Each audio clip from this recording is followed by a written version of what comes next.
Hello viewers, welcome to KP natural cooking. ఈరోజు నేను చేసే వంటకం వంకాయ మామిడికాయ నెత్తలు. దానికోసం ముందుగా స్టవ్ వెలిగించి కడాయి పెట్టుకుని అందులో ఆయిల్ వేసి ముందుగా కడిగి శుభ్రం చేసుకుని నెత్తలు వేసి దోరగా వేయించుకోవాలి.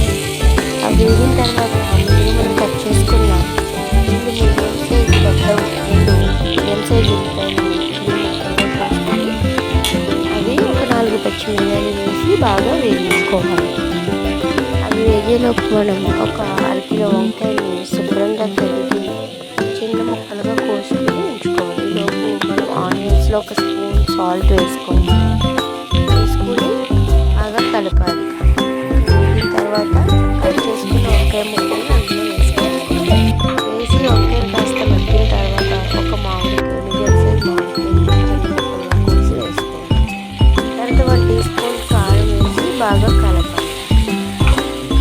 కాస్త వంకాయలు మామిడికాయలు మగ్గిన తర్వాత మనం అందులోనే ఒక గ్లాస్ వాటర్ వేసుకోవాలి. వేసుకొని ఉప్పు కారం అన్నీ మనం రుచికి సరిపడగా చూసుకొని స్టవ్లో గ్యాస్ లో టు మీడియం ఫ్లేమ్లో పెట్టుకొని మూత పెట్టుకోవాలి.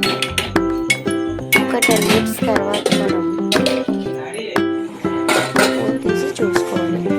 గ్రేవీ కాస్త చిక్కబడింది, కర్రీ దగ్గర అయింది కదా. ఒక 10 మినిట్స్ ఉంచుకొని అందులో బబుల్స్ వస్తున్నాయి కదా, బబుల్స్ పోయేంత వరకు కర్రీ ఉడికించుకోవాలి. చూసారా ఫ్రెండ్స్, ఎంత చక్కగా మన కర్రీ ఉడుకుతుందో.